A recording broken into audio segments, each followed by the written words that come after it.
ایک عورت عراق سے آئی، اس کی 5 یتیم بچیاں تھیں تو اسے ضرورت تھی وظیفے کی۔ اس نے آ کے پوچھا حضرت عمر بن عبدالعزیز کا گھر کہاں؟ تو لوگوں نے فرمایا وہ سامنے جو ٹاٹ اور بوریے کا پردہ لٹک رہا ہے وہ عمر بن عبدالعزیز کا گھر ہے۔ دروازے پہ دستک دی تو ایک عورت اندر برتن دھو رہی تھی۔ پوچھا السلام علیکم، امیر المومنین سے ملنا ہے۔ وہ کہنے لگی اس درخت کی چھاؤں میں بیٹھ جاؤ، ابھی تشریف لاتے ہیں۔ تھوڑی دیر گزری تو حضرت عمر بن عبدالعزیز آئے تو کنویں سے پانی نکال کے نا، سین میں کنواں تھا تو جو جگہ میں مٹی اڑ رہی تھی نا، گرد اڑ رہی تھی، ہوتا ہے نا عصر کے بعد لوگ پانی پھینکتے ہیں، وہاں پانی پھینکنے لگے، چھڑکاؤ کرنے لگے۔ تو تھوڑی تھوڑی باتیں وہ خاتون آپ سے کرنے لگی تو وہ جو عورت آئی تھی نا وہ کہنے لگی تم غلام سے باتیں کر رہی ہو، تمہیں پردہ کرنا چاہیے۔ وہ کہنے لگی یہ غلام نہیں، یہ میرے شوہر ہیں اور یہ امیر المومنین عمر بن عبدالعزیز ہے۔ کہنے لگی یہ عمر بن عبدالعزیز ہے؟ کہا ہاں یہ عمر بن عبدالعزیز ہے۔ تو وہ خاتون حاضر ہوئی، کھجوریں اس کو دی گئی کھانے کے لیے۔ اس نے کہا حضور میری 5 یتیم بیٹیاں ہیں، مجھے وظیفہ چاہیے۔ جناب عمر بن عبدالعزیز نے ایک بیٹی کا نام پوچھا، ولدیت پوچھی، وظیفہ لکھا۔ عورت کہنے لگی اللہ تیرا شکر ہے میری بچی کا وظیفہ لگ گیا۔ دوسری کا نام پوچھا، ولدیت پوچھی، عمر پوچھی، وظیفہ لگایا۔ اللہ تیرا شکر ہے میری یتیم بچی کا وظیفہ۔ 4 بچیوں کے وظیفے عمر لکھتے رہے، خاتون اللہ کی حمد کرتی رہی۔ 5ویں کا لکھنے لگے تو کہنے لگی میں نے زمانہ بڑا دیکھا ہے پر عمر بن عبدالعزیز تیری طرح کا بندہ نہیں دیکھا۔ آپ فرمانے لگے اب میں 5ویں کا وظیفہ نہیں لکھتا، 4 کا وظیفہ جا کے گورنر سے منظور کرا لے اور 4 کو کہنا تھوڑا تھوڑا 5ویں کو بھی دے دے۔ حضور کیوں نہیں لکھتے؟ فرمایا جب تک تو حمد کے لائق رب کی حمد کر رہی تھی میں وظیفے لکھ رہا تھا، اب تو نے میری تعریفیں شروع کر دی۔ اپنی تعریف پر کیسے وظیفہ لکھوں؟ وہ تو حمد کے لائق ہے، اس کی حمد ہونی چاہیے، لیکن میں اپنی تعریف پر، اپنی خوشامد پر میں نہیں لکھتا۔ جا اللہ تعالیٰ تیری لیے بہتری کرے۔ وہ خاتون کہتی ہے میں وہاں سے آئی، مجھے مہینوں لگ گئے، سفر لمبا تھا، عراق پہنچی تو عراق کے گورنر کو جب میں نے وہ روکا دیا تو ان کی چیخیں نکل گئی، تڑپ کے روئے۔ میں نے کہا کیا ہوا؟ کہنے لگی بی بی جس نیک آدمی نے تجھے یہ لکھ کے دیا تھا نا، چند دن ہوئے ان کا انتقال ہو گیا۔ عمر بن عبدالعزیز پردہ فرما گئے۔ وہ خاتون پھر روئی، کہنے لگی یتیم بیٹیوں کا اب کیا بنے گا، اس رکے کا کیا بنے گا؟ تو آپ فرمانے لگے بی بی جب امیر عمر بن عبدالعزیز جیسا ہو تو گورنروں کو بھی اللہ کچھ توفیق دے ہی دیتا ہے۔ اگر انہوں نے تیرا وظیفہ زندگی میں لکھا تھا تو تو فکر نہ کر، جب تک میں زندہ رہوں گا وظیفہ پہنچتا رہے گا۔ آپ کے گورنر نے لکھا کہ حضرت صاحب گورنر ہاؤس کی عمارت کمزور ہو گئی ہے، نہیں بنا لوں؟ تو آپ فرمانے لگے تو عدل کا قلعہ کیوں نہیں بناتا، انصاف کی دیواریں کیوں نہیں کھڑی کرتا؟ فرمایا چھوڑ اینٹیں لگانا، عدل و انصاف کا قلعہ بنا۔ سب سے بڑی بات یہ تھی کہ بڑے پابند تھے صوم و صلات کے، دن کو تلاوت کرتے، رات کو عبادت کرتے، پنجگانہ نماز میں کھڑے ہوتے، اللہ کے خوف کی بات آتی تو چڑیا کی طرح پڑ پڑاتے، ڈرتے۔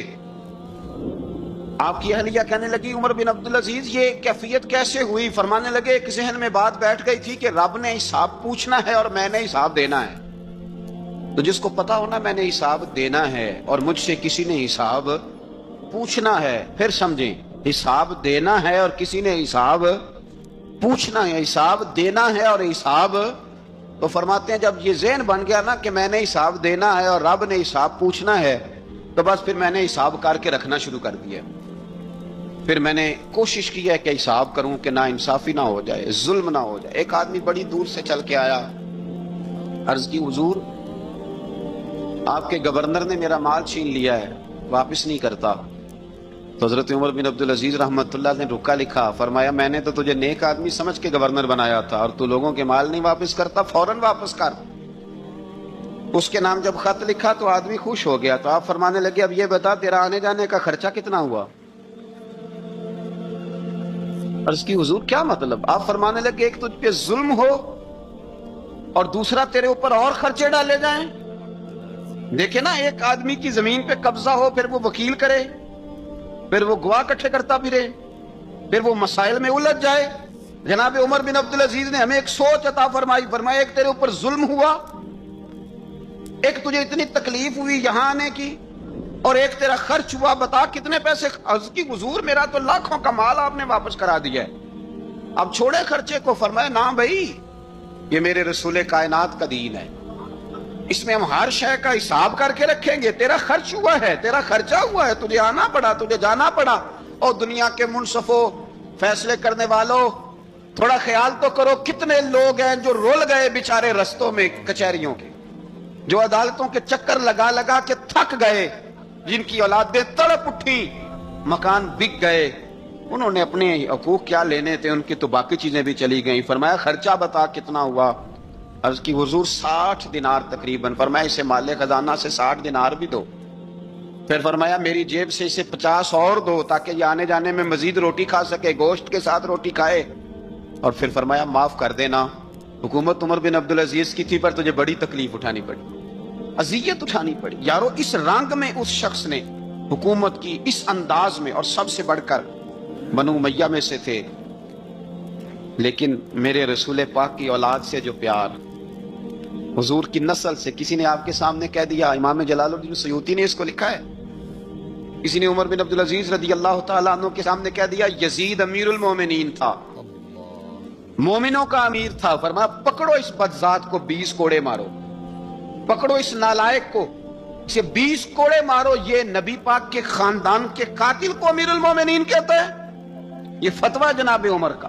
مولا علی شیر خدا کی اولاد میں سے ایک شہزادے آپ کے پاس آئے کسی کام کے لیے، تو عمر بن عبدالعزیز اٹھ کے کھڑے ہو گئے، ہاتھ باندھ دیے، کہنے لگے حضور ساری دنیا میرے پاس آئے، آپ نا ایک رکا لکھ دیا کریں یا پیغام دے دیا کریں، اس لیے کہ اس دھرتی پہ جو کچھ بھی ہے وہ مدینے والے رسول کا ہی صدقہ ہے. حضور کی اولاد سے پیار، نبی پاک صلی اللہ علیہ وسلم کے خاندان کے ساتھ محبت.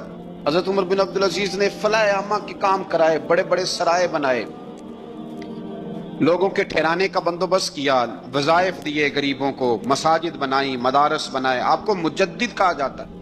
نئے سرے سے تجدید کی، علماء سے پیار کیا، صدقات و خیرات کا ایک ایسا ماحول دنیا کے اندر بنایا کہ لوگ کہتے ہیں کہ ہم زکوٰۃ دینے کے لیے بندہ تلاش کرتے تھے، اور جناب عمر بن عبدالعزیز کے زمانے میں کوئی زکوٰۃ لینے والا میسر نہیں آتا تھا. ایک شخص ملا تو لوگوں نے اس کو اتنی زکوٰۃ دی، اتنی زکوٰۃ دی، اتنی زکوٰۃ دی، لوگ خوشحال ہو گئے. اتنی زکوٰۃ دی کہ اگلے سال وہ خود زکوٰۃ دے رہا تھا. حضرت عمر بن عبدالعزیز نے ایسا ماحول بنا کے لوگوں کو دیا، اس طرح کی نوعیت آپ نے لوگوں کو دی کہ خوشحالی نظر آنے لگی. ذمیوں کے، غیر مسلموں کے حقوق کا بھی تحفظ فرمایا. 39 سال عمر پائی، صرف نمازیں بھی پڑھ گئے، صدقے بھی دے گئے، عبادتیں بھی کر گئے، 2.5 سال حکومت بھی کر گئے، اللہ رسول کو راضی بھی کر گئے. عمر پائی 39، پورے 40 نہیں، 39 سال عمر پائی. اتنا کچھ کر گئے. ہم تو بھی انتظار میں رہتے، ہم تو بھی انتظار میں. اٹھ فریدہ ستیا تے داڑھی آ گیا پور. اٹھ فریدہ، یہ ستیا کا مطلب بابا جی نے غفلت بیان کیا ہے، کہ مطلب یہ نہیں کہ سچی مچی سویا ہوا تھا، کہتے تو غافل ہے. اٹھ فریدہ ستیا داڑھی آ گیا پور، اگا نیڑے آ گیا، پیچھا رہ گیا دور. 40 سال کی عمر میں آپ کو زہر دے دیا گیا. کچھ لوگوں کو برداشت نہیں نہ ہوا. ایک شخص آیا رکا لے کے، اس نے کہا حضور پچھلا خلیفہ میرے نام 20,000 دینار لکھ گیا ہے پر وہ فوت ہو گیا ہے، تو آپ یہ رکا ہے مجھے 20,000 دینار دے دیں. آپ فرمانے لگے سنبھال کے رکھ، شاید میرے بعد والا دے دے. رکا سنبھال کے رکھ، پر مجھ سے نہ امید رکھنا 20,000 دینار تو میں 20,000 گھر میں دوں گا اور 20,000 چولہے جلاؤں گا. میں ایک آدمی کو اتنا امیر کر دوں اور باقی لوگ دیکھتے رہے. آپ کو زہر دے دیا گیا، بیمار رہے، بچوں کو بلایا اور میں بیٹا میں جہنم سے ڈر گیا تھا، تمہارے لیے مال نہیں جمع کر سکا. اس دل نکلا، شدید علیل ہو گئے. وہ جو آیت میں نے پڑھی ہے نا، آپ کی اہلیہ کہتی ہیں کہ آخری وقت آپ کی زبان پر وہ آیت جاری ہوئی، تلک الدار الآخرۃ نجعلھا للذین لا یریدون علوا فی الارض ولا فسادا والعاقبۃ للمتقین. فرمایا یہ آخرت کا گھر ہے، ان لوگوں کو ملے گا جو نہ زمین میں تکبر کرتے ہیں نہ فساد چاہتے ہیں. یہ آیت پڑھی اور روح پرواز کر گئی. مرنے سے پہلے، وصال سے پہلے 10 دینار یا 20 دینار دے کے اپنے بیٹے کو بھیجا. فرمایا گاؤں میں جاؤ اور میرے لیے زمین خریدو قبر کے لیے، اور اگر گاؤں والے خوشی سے دے دیں تو خریدنا، اور اگر انہیں دقت ہو تو انہیں تنگ نہ کرنا. 10 دینار کی زمین خریدنے کے لیے جب بیٹا جانے لگا تو اس نے کہا حضور کچھ لوگوں کی خواہش ہے کہ آپ کا جسد خاکی مدینے لے جایا جائے. اور نبی پاک علیہ السلام کے پہلو میں آپ کو دفن کیا جائے۔ آپ فرمانے لگے پتر میں اس قابل نہیں ہوں کہ حضور کے ساتھ دفن کیا جائے، نہ میں اس قابل نہیں ہوں۔ اس طرح کرنا، میرے پاس حضور کے کچھ ناخن اور بال ہیں، جب میرا انتقال ہو جائے تو میری قبر میں رکھ دینا۔ اور پھر حضرت عمر بن عبدالعزیز نے فرمایا مجھے نہ سستا کفن دینا 2 دینار کا، اس سے زیادہ کفن نہ دینا، 2 دینار کا کفن۔ حضور آپ کا مال ہے کچھ پڑا ہوا تو اس میں سے اچھا کپڑا خریدا جا سکتا ہے۔ فرمایا نہ بھائی 2 دینار کا کفن خریدنا۔ حضور کیوں؟ فرمایا اس لیے کہ اگر میں نیک ہوا تو اللہ مجھے جنت کا لباس عطا فرما دے گا، اگر میں بد ہوا تو یہ بھی تو پھاٹی جائے گا، چیر دیا جائے گا، قبر توڑ دے گی پسلیاں، لہٰذا مجھے مہنگا کفن نہ دینا، 2 دینار کا۔ آپ کے وصال سے کچھ عرصہ پہلے نا آپ نے ایک قاصد بھیجا، روم کے بادشاہ کے پاس وہ گیا تو وہاں اس نے ایک عجیب منظر دیکھا کہ وہاں ایک حافظ قرآن نابینا آدمی قید ہے، اس کی آنکھیں موجود نہیں ہیں اور وہ چکی چلاتا ہے، آٹا پیستا ہے۔ اس قاصد نے اس سے پوچھا تو یہاں کب سے ہے اور یہ تیرے ساتھ معاملہ کیسے ہوا؟ تو وہ کہنے لگا مجھے انہوں نے گرفتار کر لیا، پھر مجھے کہنے لگے عیسائی ہو جا، میں نے انکار کیا تو انہوں نے میری آنکھیں نکال دی۔ اب میں صبح شام یہ تھوڑا سا کام کرتا ہوں، چکی پیستا ہوں تو روٹی دے دیتے ہیں۔ وہ قاصد حضرت عمر بن عبدالعزیز کے پاس آیا اور آ کے کہا حضور ایک کس طرح کا مسلمان روم کے بادشاہ کے پاس قید ہے، ایک مسلمان کی تکلیف۔ حضرت عمر بن عبدالعزیز نے جب سنا تو رو پڑے، اور میں وہ قید ہے اور وہاں قید ہے اور ہم یہاں آرام سے بیٹھے ہیں۔ فوراً رکا لکھا قاصد سے کہنے لگے واپس جا، روم کے بادشاہ کو جا کے کہہ کہ اس نابینا قیدی کو فوراً آزاد کرے، ورنہ میں ایک ایسا لشکر بھیجوں گا کہ اتنا بڑا لشکر بھیجوں گا کہ اس کا پہلا آدمی تیرے پاس ہوگا اور آخری میرے پاس ہوگا، اور تجھے پھر وہ بندہ چھوڑنا پڑے گا، تو ابھی چھوڑ دے، میں تجھے پیغام دے رہا ہوں۔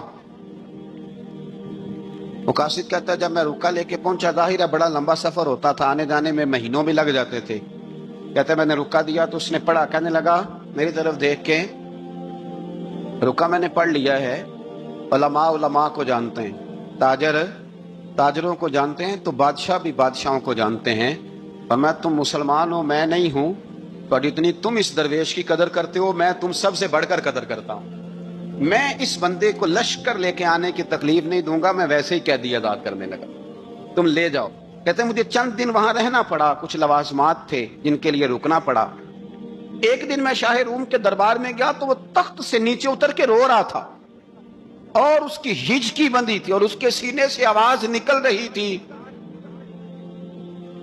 میں نے پوچھا لوگوں سے کیا ہوا، کہنے لگے خود ہی پوچھ لو۔ میں نے جا کے کہا بادشاہ کیا ہوا، کیوں رو رہے ہو؟ تو کہنے لگا آج دھرتی کا حسن اٹھ گیا ہے، آج سنگار ختم ہو گیا، آج دھرتی کا حسن اٹھ گیا۔ میں نے کہا کیا ہوا؟ کہنے لگے عمر بن عبدالعزیز انتقال کر گئے، تمہارا امیر چلا گیا۔ تو میرے دل میں خیال آیا، میں نے آہ بھری، میں نے کہا پھر ہمارے لیے کیا حکم ہے؟ تو فرمانے لگے وہ چلتا پھرتا راہب تھا، لوگوں کے پاس کچھ نہیں ہوتا تو وہ فقیر ہوتے ہیں، پر اس کے قدموں میں تو خزانے تھے، پر وہ پھر بھی فقیر تھا۔ فرمایا اس کا حکم اگر میں زندگی میں مانتا تھا تو مرنے کے بعد بھی بات مانی جائے گی، تمہارا قیدی بھی تمہیں واپس کیا جائے گا اور عمر بن عبدالعزیز کی بات بھی سنی جائے گی۔ کسی نے حضرت عبداللہ ابن مبارک سے کہا آپ بڑے زاہد ہیں، آپ نے دنیا چھوڑ دی۔ فرمایا میں تو عالم فاضل ہو کے زاہد ہوں، زاہد تو اصل میں عمر بن عبدالعزیز تھے جو بادشاہ ہو کے زاہد تھے۔ مالک بن دینار بھی کہتے تھے وہ بادشاہ ہو کے زاہد ہیں۔ ان کا انتقال ہوا تو خواجہ حسن بصری فرمانے لگے آج دنیا سے بہترین آدمی چلا گیا۔ حضرت سیدنا امام احمد بن حنبل فرمایا کرتے تھے جو عمر بن عبدالعزیز کا ذکر کرے رب تو اس پر بھی رحمت نازل فرمائے گا۔ ارے یہ تو وہ شخص ہے کہ جب تک موجود تھا تو حسن موجود تھا، اور آج بھی ان کا ذکر کریں تو اللہ دلوں میں نور پیدا کر دیتا ہے۔ حضرت عمر بن عبدالعزیز رحمت اللہ علیہ تو وہ نیک آدمی تھے کہ ایک شخص آپ سے گفتگو کر رہا تھا، سرکاری بات چیت ہو رہی تھی تو چراغ بھی سرکاری جل رہا تھا۔ اس نے پوچھا حضور چلے سرکاری بات تو ختم ہوئی، طبیعت کیسی، حال کیا؟ فرمایا ٹھہر جو، ایک چراغ بند کر کے دوسرا جلا لیا۔ اس نے کہا حضور یہ کیا؟ آپ فرمانے لگے وہ سرکاری چراغ تھا، یہ میرا ذاتی ہے۔ جس شخص نے اتنی باریک بینی کے ساتھ تقوی اختیار کیا ہو، نبی پاک سے اتنی محبت کی ہو، دعا کرتے ہیں اللہ ان پہ کروڑوں رحمتیں فرمائے، اللہ ان پہ بے حساب برکتوں کا نزول فرمائے۔ دو باتیں حضرت عمر بن عبدالعزیز کی زندگی میں ہمیشہ غالب رہی، ایک تو دنیا ہونے کے باوجود دنیا سے دل نہیں لگا، یہ دو باتیں آپ نے یاد رکھنی۔ دل نہیں لگایا دنیا سے، مال تھا، دولت تھی، پر وہ اس چکر میں نہیں پڑے کہ یہ مہنگا جوڑا میرے گھر کیوں نہیں، یہ اعلیٰ کار کیوں نہیں، اب یہ والا میں نے گھر، ایک اینٹ پر دوسری اینٹ نہیں رکھی ساری زندگی، کیونکہ وہ سمجھتے تھے زندگی مختصر ہے، تو 40 سال کی زندگی میں ہی کمال کر گئے۔ اور دوسرا، حضرت عمر بن عبدالعزیز نے ہر وقت ایک چیز اپنے ذہن میں رکھی کہ مجھے اللہ کے سامنے کھڑے ہونا۔ اللہ تبارک و تعالیٰ نے پھر ایک خوبصورت انسان، بنو امیہ کی حکومت تھی، اسی میں سے ایک خوبصورت دھلا ہوا، سجا ہوا، سمرا ہوا، خوشبو والا، میٹھا بھی، ٹھنڈا بھی، پیارا بھی، نیک بھی، متقی بھی، اصول والا بھی، رسول اللہ علیہ السلام کا غلام حضرت عمر بن عبدالعزیز، اللہ تعالیٰ نے یہ مرد مجاہد پیدا فرمایا۔ آپ مدینہ شریف میں پیدا ہوئے، آپ کے جو والد گرامی تھے وہ مصر میں گورنر تھے۔ حضرت عمر بن عبدالعزیز رحمۃ اللہ تعالی علیہ کی جو والدہ ہیں وہ حضرت عمر فاروق کی پوتی ہیں، تو آپ کی رگوں میں فاروقی خون بھی تھا۔ حضرت عمر بن عبدالعزیز رحمۃ اللہ تعالی علیہ کے والد گرامی نے آپ کو مدینے میں پڑھنے کے لیے چھوڑا۔ حضرت صالح بن کیسان ایک عالم اور محدث تھے، ان کے پاس آپ نے تعلیم پائی، اور جناب عمر بن عبدالعزیز رحمۃ اللہ تعالی علیہ کے والد اگرچہ مصر میں تھے لیکن آپ کو مدینہ میں رکھا، آپ نے مکمل تعلیم حاصل کی، علم حاصل کیا، چھوٹی سی عمر میں قرآن پاک کے حافظ بھی ہو گئے۔ پھر جب بڑے ہوئے تو اللہ نے یہ موقع دیا، چونکہ خاندان کی حکومت تھی تو آپ مدینہ شریف کے گورنر بنے، اور مدینہ منورہ کے ساتھ ساتھ آپ کو طائف کی حکومت بھی ملی، مکہ مکرمہ کی حکومت بھی ملی۔ پھر بعض جگہ پہ تو یہ ہے کہ آپ نے خود کسی وجہ سے استعفیٰ دیا، اور بعض جگہ یہ ہے کہ سازش کر کے آپ کو معزول کیا گیا۔ لیکن حضرت عمر بن عبدالعزیز نیک بڑے تھے، پرہیزگار بڑے تھے، پر خوش لباس بھی بڑے تھے۔ خادم کو جب بھیجتے تھے نا بازار تو کہتے تھے جو سب سے مہنگا جوڑا ہو وہ خرید کے لانا، خوشبو بہترین استعمال کرتے تھے۔ جب گزرتے تھے تو لوگوں کو پتہ چلتا تھا کہ کوئی عام نہیں گزرا، عمر بن عبدالعزیز گزرے۔ جب تک گورنر رہے، جب تک خاندان میں رہے، ماحول اور رہا۔ سلیمان بن عبد الملک خلیفہ جب جانے لگے تو انہیں وصیت کر دی کہ میرے بعد عمر بن عبدالعزیز خلیفہ ہوں گے۔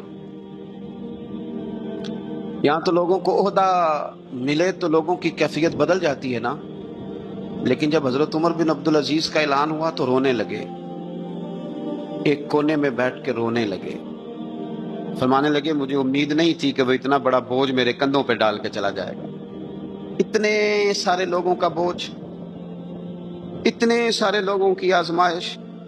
خیر چونکہ وصیت تھی، آپ کی بیعت لی گئی، بیعت لینے کے بعد آپ منبر پہ چڑھے تو فرمایا لوگوں میں تمہیں آزاد کرتا ہوں، اگر تم میرے علاوہ کسی کو حکمران بنانا چاہو تو مجھے کوئی اعتراض نہیں ہے۔ لوگوں نے کہا نہیں، آپ ہی ہمارے حکمران ہوں گے۔ حضرت عمر بن عبدالعزیز دنیا اسلام کے اندر ایسی مثال ہیں، اچھی طرح سمجھ لیں کہ جب حالات اب نہیں اب تر ہو گئے تھے، بد نہیں بدترین ہو گئے تھے، اور بڑے بڑے لوگوں نے عجیب ماحول گھڑ لیے تھے، اس ماحول میں آئے، لمبی نہیں 2.5 سال حکومت کی صرف، لیکن لوگوں کو حضرت صدیق اکبر کی یاد آنے لگی، لوگوں کو سیدنا فاروق اعظم کیا۔ آپ کی جو بیوی تھی وہ بھی بادشاہ کی بیٹی تھی، بادشاہ کی بیوی بھی بن گئی۔ پہلے دن اپنی بیوی سے کہا کہ اب ہم بن گئے ہیں امیر، اب ہمارے ذمہ بہت ساری ذمہ داریاں ہیں، اب حالات اس طرح کے نہیں ہوں گے جس طرح کے پہلے ہوا کرتے تھے، اب تمہیں میرا ساتھ دینا ہے، اپنا سارا زیور دو، میں بیت المال میں جمع کرانا چاہتا ہوں۔ یہ بڑا مشکل کام ہوتا ہے کسی خاتون کے لیے، سارا مال وہاں جمع کرا دیا۔ پہلے دن ہی سارے کپڑے سپڑے حضرت عمر نے اپنے خیرات کر دیے، سادہ لباس پہن لیا، اور بڑی تھوڑی غذا گھر میں آتی تھی، بیت المال سے تھوڑا سا وظیفہ، جائیدادیں ساری دے دی اللہ کے رستے میں، غریبوں میں بانٹ دی۔ ایک دن گھر میں تشریف لائے تو بچیوں نے منہ پہ ہاتھ رکھ لیا۔ حضرت عمر بن عبدالعزیز بات کرتے ہیں تو بیٹیاں منہ چھپا لیتی، پتر کیا بات ہے بیٹے، میرے منہ سے بدبو آ رہی ہے، منہ چھپاتی ہو؟ تو بچیاں خاموش ہوئی. جب دوبارہ پوچھا تو کہنے لگے ابا جی جو آپ خرچہ دیتے ہیں نا اس میں 2 وقت روٹی نہیں پک سکتی. اور یارو میں آپ کو وقت کے امیر کی بات سنا رہا ہوں. یہ جو رکھ رکھا ہو میں نے اور آپ نے بنا لیا ہے تو خرچے اتنے بڑھا لیے کہ ہم الجھ گئے, ہم سے پورے نہیں ہوتے. لیکن جنہوں نے اولادوں کو سادہ رکھا, حالات قابو میں رکھنے میں کامیاب ہوئے, بچ گئے. میرے نبی کریم صلی اللہ علیہ وسلم نے فرمایا جو ضرورت کے مطابق جسے اللہ نے روزی دے دی وہ کامیاب ہو گیا. لیکن ہم بہت الجھ گئے, بہت دور نکل گئے. بیٹیوں نے منہ میں ہاتھ رکھا, پتر کیا بات ہے ابا جی اتنے پیسے آپ لاتے ہیں 2 وقت کی روٹی نہیں پک سکتی. تو ہم نے پیاز سے روٹی کھائی ہے, منہ سے بدبو آ رہی ہے, تو اس لیے آپ کے سامنے منہ نہیں کھولا کہ آپ کو کراہت ہوگی. تو حضرت عمر بن عبدالعزیز آنکھوں میں آنسو تو آئے پر کہنے لگے یا اللہ تیرا شکر ہے کہ جس جگہ میں اپنی اولاد کو کھڑا کرنا چاہتا تھا میری اولاد وہاں کھڑی ہو گئی ہے. یہ پیاز سے روٹی کھا کے بھی شکر ادا کرتے, پیاز سے روٹی کھا کے بھی. آپ یقین کریں میرے ابا جی میری والدہ سے کہتے تھے کہ بڑولے میں گندم میں نے ڈلوا دی ہے, یہ میری ذمہ داری تھی.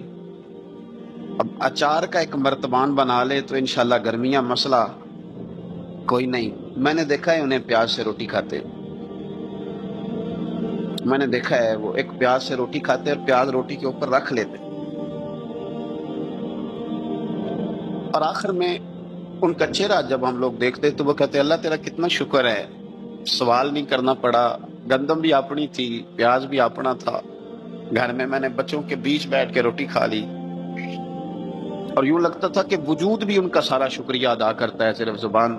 حضرت عمر بن عبدالعزیز نے اپنے گھر کے اندر عید والے دن بیٹیوں نے کہا ابا جی جوڑے پرانے ہیں یارو ہو جاتا ہے, بس تھوڑا سا نا توجہ کی ضرورت ہے, ہو جاتا ہے, نئے کپڑے لینے.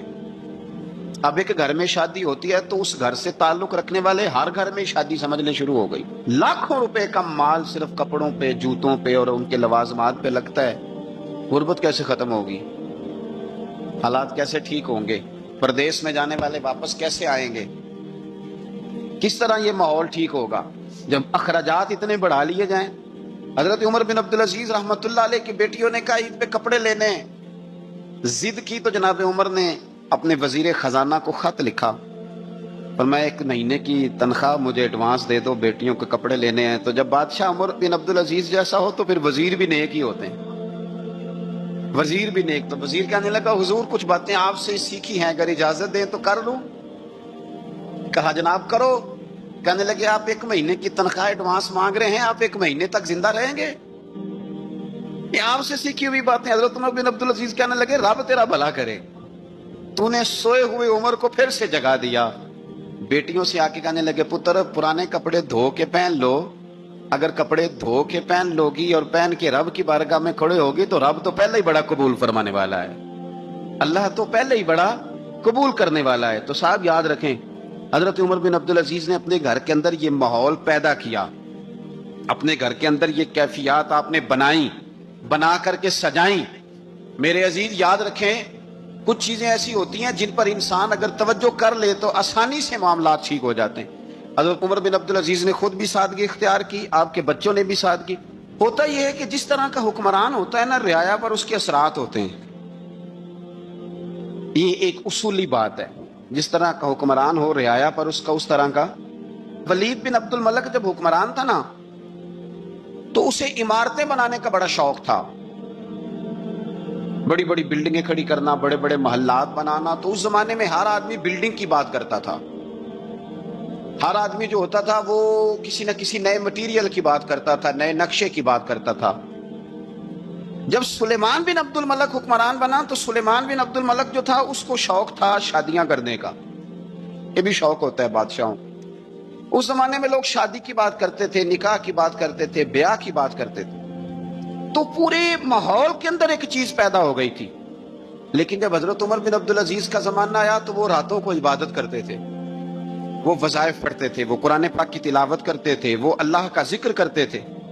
تو پھر ایک ماحول بن گیا جو ذکر الہی کا ماحول تھا, پھر ایک ماحول بن گیا جو تقوی کا ماحول تھا, پھر ایک ماحول مرد وجود میں آیا جو پرہیزگاری کا ماحول تھا. عام عوام بھی اللہ کے ذکر کی باتیں کرنے لگی، عام ماحول بھی اس طرح۔ حضرت عمر بن عبدالعزیز نے سب سے پہلا یہ کام کیا کہ بادشاہی پروٹوکول ختم کرائے۔ ختم ہو گئے پروٹوکول۔ آپ نے فرمایا کوئی شاہی خاندان کا بندہ آئے تو کسی کا کوئی پروٹوکول نہیں ہے، میرا بھی کوئی پروٹوکول نہیں ہے، بلکہ آپ نے فرمایا کسی خطیب کو، کسی امام کو اجازت نہیں کہ میرا نام لے کے میرے لیے دعا کرے۔ سب مسلمانوں کے لیے دعا کرنا